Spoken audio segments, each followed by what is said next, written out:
Olá, pessoal, tudo bem? Eu me chamo Gabriele, sou estudante de psicologia na Uninove e represento meu grupo neste trabalho.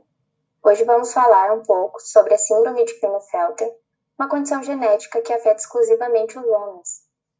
O meu objetivo é explicar de forma clara e simples o que é essa síndrome, como ela impacta o organismo e quais são as opções de tratamento disponíveis. Vamos começar?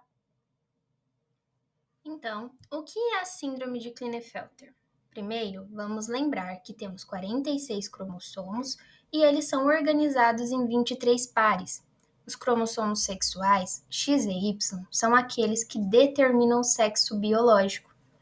A síndrome de Klinefelter é uma condição genética que ocorre em homens e é causada pela presença de um cromossomo X extra nas células, resultando em uma configuração genética XXY, em vez do padrão, que é XY.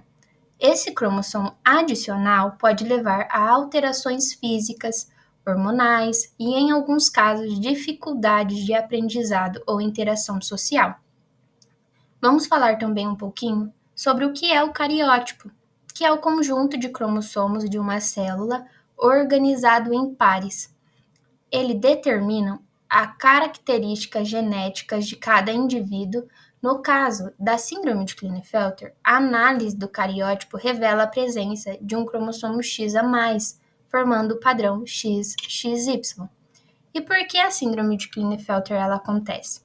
Essa condição ela ocorre de forma aleatória durante a formação dos cromossomos no embrião, um erro na divisão celular durante a meiose pode resultar em um gameta masculino ou feminino com um cromossomo X extra. É importante lembrar que a divisão cromossômica das células sexuais ocorre na meiose e numa condição normal. Geram células filhas haploides.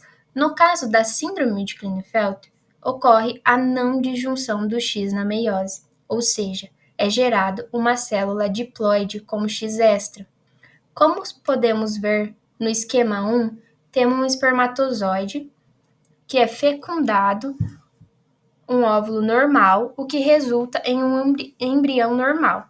No segundo esquema, temos um espermatozoide como X extra fecundando um óvulo normal. Isso resulta em um embrião XY.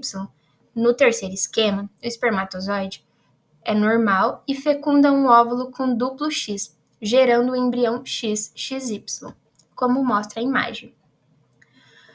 Você sabia que, apesar da alteração genética no cromossomo, a síndrome de Klinefelter não apresenta um padrão hereditário e é totalmente aleatória.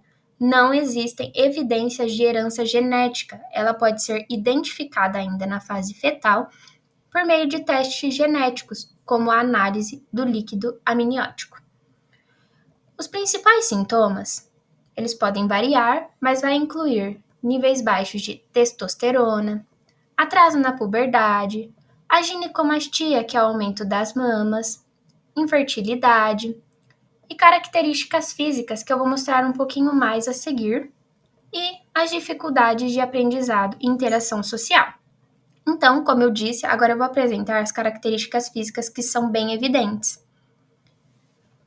como a ausência de calvície frontal, pouco crescimento da barba, ombros mais estreitos, tendência de crescer menos pelos no peito, desenvolvimento das mamas, que como chamamos é a ginecomastia, quadris largos, padrão feminino de pelos púbicos, testículos pequenos e os braços e as pernas mais longos. Algumas características físicas incluem também a depressão do osso externo, como mostra a imagem, o pé valgo, também conhecido como pé chato, a hipermobilidade articular, como os dedos excessivamente flexíveis, dedos mínimos das mãos com uma curvatura anormal e a ginecomastia, que é o aumento das mamas. Essas pessoas elas vão enfrentar alguns desafios, que eu vou falar um pouco mais aprofundado. Muitos homens com a síndrome têm problema relacionado à linguagem, como dificuldade para falar ou escrever de forma clara. Isso pode afetar a leitura, a compreensão de texto e até mesmo o aprendizado na escola. Não significa que eles não consigam aprender, mas pode ser necessário apoio extra, como a terapia de fala ou acompanhamento pedagógico. Já na dificuldade de interagir socialmente, esses homens eles vão ser mais tímidos, ansiosos ou ter dificuldades em entender sinais sociais, como expressões faciais ou o tom de voz das pessoas. Isso pode fazer com que evitem situações sociais ou tenham dificuldade para fazer amigos. Contudo, com o suporte como a terapia psicológica, essas barreiras elas podem ser superadas. E a infertilidade, que é uma característica comum na síndrome de Klinefelter, porque os testículos não produzem espermatozoides suficientes. Isso ocorre devido ao funcionamento reduzido das glândulas, que regulam a produção hormonal. Apesar disso, algumas técnicas de reprodução assistida podem ajudar em caso específico. O diagnóstico da síndrome de Klinefelter, ele pode ser feito durante a gravidez, com exames como a retirada do líquido amniótico ou a biópsia de placenta. Esses exames analisam os cromossomos do bebê e conseguem identificar a presença de um cromossomo X extra, como mostra a imagem ao lado. Já o diagnóstico, ele é feito geralmente por meio de uma análise de sangue.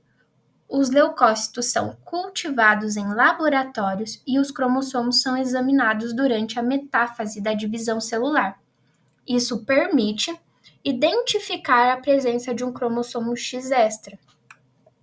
E, embora não haja cura para a síndrome de Klinefelter, existem alguns tratamentos que ajudam a melhorar a qualidade da vida, como a reposição hormonal para equilibrar os níveis de testosterona, o apoio psicológico e pedagógico para lidar com desafios sociais e de aprendizado, e o tratamento para a infertilidade, como a fertilização in vitro.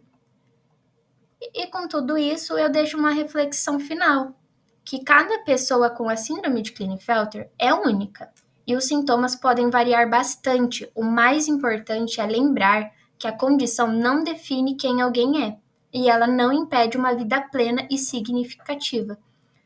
Para finalizar, eu quero destacar que a conscientização sobre a síndrome de Klinefelter é essencial. Entender essa condição ajuda a eliminar preconceitos e permite que as pessoas com a síndrome tenham acesso ao apoio e aos tratamentos que precisam. E agora eu quero deixar o meu agradecimento por terem acompanhado o nosso trabalho até aqui. Espero que essa apresentação tenha ajudado a ampliar os conhecimentos sobre a síndrome de Klinefelter. E a seguir, eu gostaria de apresentar a nossa equipe de trabalho.